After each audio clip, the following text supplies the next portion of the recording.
মিটি cartoon house.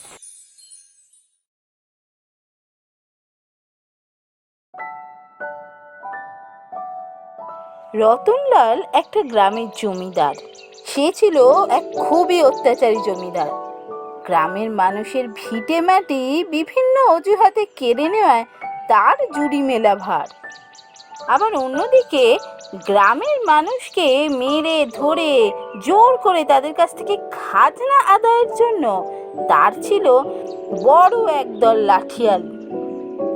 একদিন হঠাৎ তার ইচ্ছে হলো গ্রামে বউয়ের জন্য আর একটা বাংলো বাড়ি তৈরি করবে। তাই সে নায়েবের সাথে বসলো জমির হিসাব নিয়ে।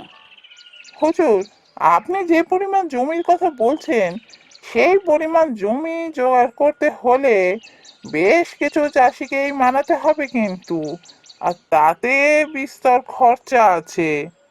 সে কি, বাংলো তৈরি করতেই এত খরচা, তার উপর জমি জোগাড় করতে যদি এত খরচা হয় তাহলে তো অবস্থা খারাপ হয়ে যাবে। না না না, এত খরচা করা যাবে না। এক কাজ করুন না মশাই, দেখুন যে কোনো একজন চাষির জমি যদি নেওয়া যায় তাহলে আমাদের খরচাটা অনেক কমে যাবে। কিন্তু হুজুর, আপনি যেমন বলছেন একজন চাষির এত জমি তো হওয়া মুশকিল আছে। তবে হ্যাঁ, আমাদের গাঁয়ে একজন আছে অবশ্য, কিন্তু তার অবস্থা খুবই ভালো। সে আমাদেরকে জমি দিতে চাইবে, তার উপর আবার জমি দেবে না মানে? আমি এ গাঁয়ের জমিদার, আমি যে জমি নিতে চাইবো সে জমি তাকে দিতেই হবে। নায়েব মশাই, আমি রতনলাল জমিদার। আমি যে জমির দিকে একবার তাকাই সে জমি আমারই হয়। হ্যাঁ, তা তো বটেই, তা তো বটেই, একদম ঠিক কথা। তাহলে তো হুজুর ওই হারাধনের সাথে একটু বসতে হয়। চাষিদের মধ্যে হারাধনেরই সব থেকে বেশি জমি আছে। জমিদার মশাই তাকে ডেকে পাঠিয়ে তার জমি কেনার কথা বললেন। কিন্তু না হুজুর, আমি জমি বেচতে পারবো না। এই জমি আমার বাপ ঠাকুরদার। এ জমির সাথে অনেক স্মৃতি জড়িয়ে আছে। এ জমি আমি বেচতে পারবো না। দেখো হারাধন, আমি এ গ্রামের জমিদার। আমি যে জমি চাইবো সে জমি আমারই হবে। ভালোই ভালোই যদি বেচো তো ভালো, কিছু টাকা পয়সা পাবে। না হলে টাকাও পাবে না, জমিও যাবে। ক্ষমা করবেন হুজুর, আমি জমি বেচতে পারবো না। গ্রামের জমিদার অসৎ উপায় অবলম্বন করে হারাধনের সমস্ত জমি কেড়ে নেয়। গ্রামের অন্যতম ধনী ব্যক্তি থেকে গ্রামের সব থেকে গরিব মানুষে পরিণত হলো হারাধন। সে এখন তারই জমিতে বাংলো তৈরির কাজে দিনমজুরের কাজ করে কোনো রকমে সংসার চালাচ্ছে। হারাধন ছিল চিরকালই খুব দয়ালু মানুষ। সে যখন তার জমিতে চাষিদের কাজ করাতো, তাদের দেখভাল করার দায়িত্বও ছিল তারই। ভিটে মাটি হারিয়েও হারাধনের এই স্বভাবের কোনো পরিবর্তন হলো না। হারাধন আর তার স্ত্রী তাদের সামর্থ্যের বাইরে গিয়েও গরিব দুঃখীদের সাহায্য করে। এমনই একদিন দুপুরবেলা তারা যখন খেতে বসেছে, কি গো, তুমি তো খেতে বসলে না, আমাকে একা খাবার দিলে কেন? তোমার খাবার কই? আমার এখনো অনেক কাজ আছে, কাজগুলো সেরে নিয়ে খাবো। খেয়ে নিয়ে কাজ করতে কষ্ট হয়, তাই আমি ঠিক করেছি কাজকর্ম সেরে নিয়ে তারপর খাবো। আমাকে মিথ্যে বলে লাভ নেই অনন্যা। আমি জানি বাড়িতে যেটুকু চাল ছিল তাতে এইটুকুই ভাত হয়েছে। পুরো ভাতটাই তুমি আমাকেই দিয়েছো, নিজের জন্য কিছুই রাখোনি। আরে না না, তা কেন? আমার তো রাখা আছে রান্নাঘরে, তুমি এটা খেয়ে নাও। বাড়িতে কেউ আছো বাছা? বাইরে একবার আসবে। বাইরে কে একজন ডাকছে মনে হচ্ছে, দাঁড়াও দেখে আসি গিয়ে।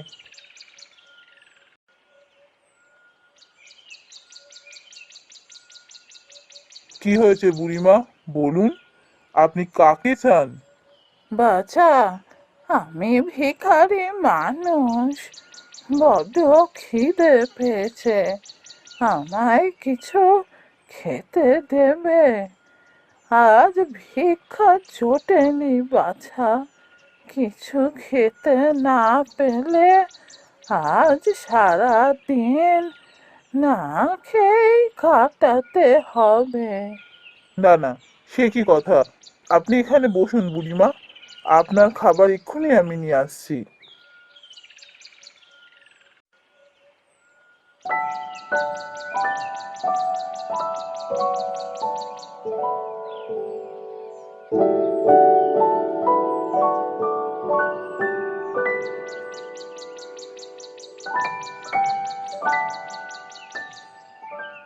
আহ, কি ভালো খেলাম, কি সুন্দর স্বাদ! এ রান্না কি তুমি করেছো মা?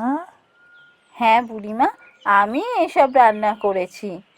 তোমার রান্নার হাতটা তো খাসা, তুমি এত সুন্দর রান্না করেছো, আমার মন প্রাণ ভরে গেল। আপনার খাবারটা খেতে ভালো লেগেছে, এটাই আমার জন্য অনেক। তা বাছা, তোমার বউ এত সুন্দর রান্না করে, এই রান্না তো তুমি গায়ের আর 5টা মানুষকে খাওয়ালেই পারো বাছা। সে ক্ষমতা এখন আর নেই বুড়িমা, যখন ছিল তখন আমি অনেককে খাইয়েছি, অনেককে সাহায্য করেছি, কিন্তু ওই জমিদার আমার সব কেড়ে নিয়েছে। এখন আমি নিঃস্ব। সেটাই তো আমি বলছি বাছা, এই গাছের তলায় 2টো টেবিল চেয়ার পেতে তোমরা একটা হোটেল খুললেই তো পারো।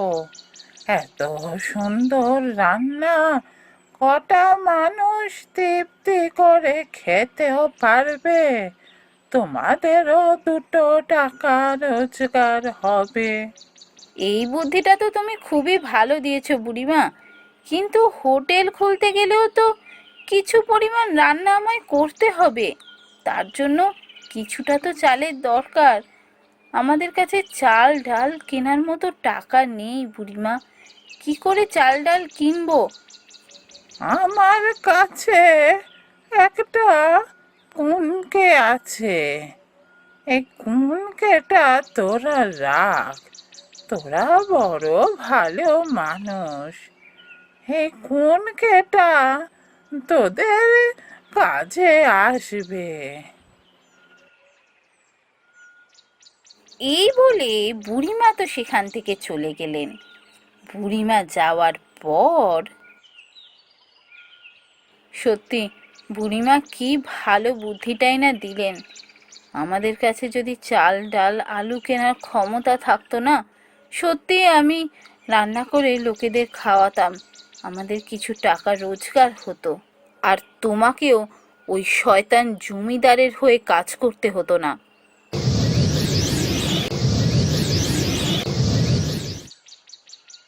এ কি, এখানে 3টে বস্তা কোথা থেকে চলে এলো? এখানে তো কোনো বস্তা ছিল না। এই বস্তাগুলোয় কি আছে গো?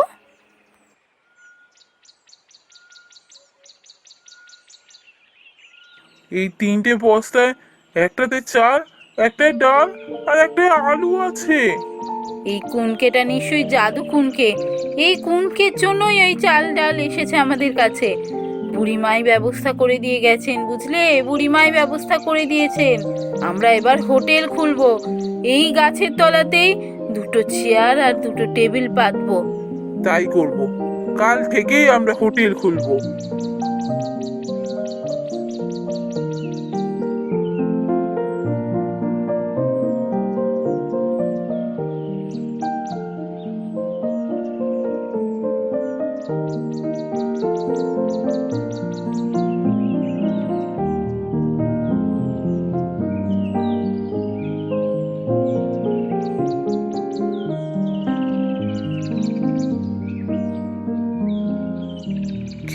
হরিহর দা, এখানে এরকম হাঁড়ি নিয়ে বসে আছো কেন গো? আর এখানে টেবিল চেয়ার পেতেছো, কি ব্যাপার গো? কিছু তো বুঝতে পারছি না। আমরা দুজনে মিলে একটা হোটেল খুলেছি রে, তোর চেনা জানাদেরও বলিস, এসে যেন খেয়ে যায়। খুব কম টাকায় উন্নত মানের খাবার খাওয়াচ্ছি। হরিহর দা, তার বলতে তুমি এক সময় আমাদের ভগবান ছিলে। তুমি আমাদের কত উপকারই না করেছো। তোমার জন্যই তো আজকে আমি চাষ করে খেতে পাচ্ছি। আমার জমিটা কেনার সময় তুমি কতগুলো টাকা আমায় বিনা সুদে ধার দিয়েছিলে। আর তুমি কম টাকায় উন্নত মানের খাবার খাওয়াবে না তো কে খাওয়াবে বলো? আমাকে একটু দাও না, যা রান্না আছে তাই দাও, আমি খাবো।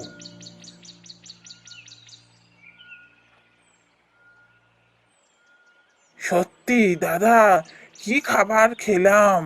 বৌদি, আপনার হাতের রান্নার তুলনা নেই। আমি সবাইকে বলবো যেন সবাই এসে তোমার দোকান থেকে খেয়ে যায় হরিহরদা।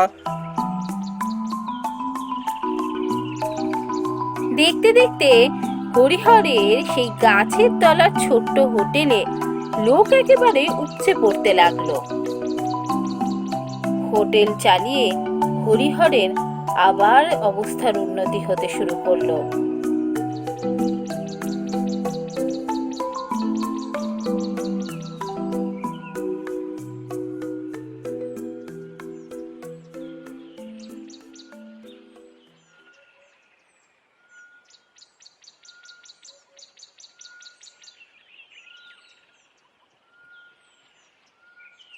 হরিহর, আমায় একটা সাহায্য করবি ভাই? আরে অখিল দা যে, বলো বলো, কি হয়েছে? তোমাকে এরকম লাগছে কেন? ভাই, আমাকে তোর হোটেলের কিছু খাবার দিতে পারবি?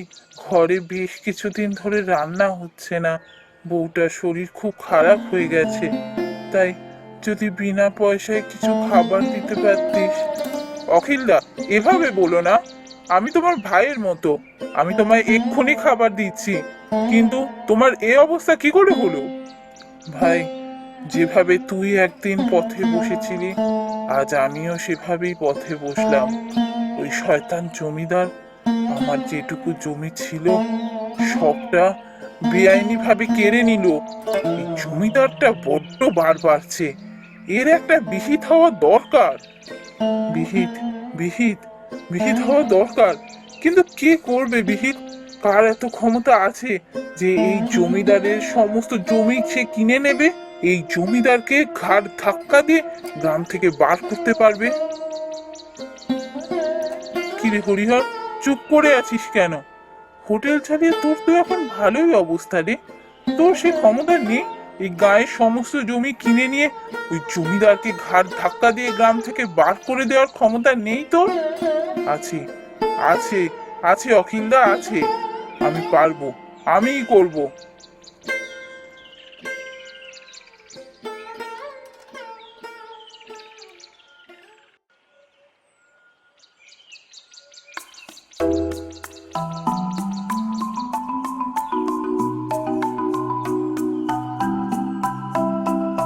এরপর হরিহর জমিদারকে অনেক টাকা দিয়ে জমিদারের সমস্ত জমি কিনে নিল। তারপর জমিদারকে গ্রাম ছাড়া করলো। গ্রামের লোক খুব আনন্দের সাথেই তাকে জমিদার হিসাবে মেনে নিল। হরিহর গ্রামের জমিদার হয়ে স্ত্রীকে নিয়ে সুখে শান্তিতে দিন কাটাতে লাগলো।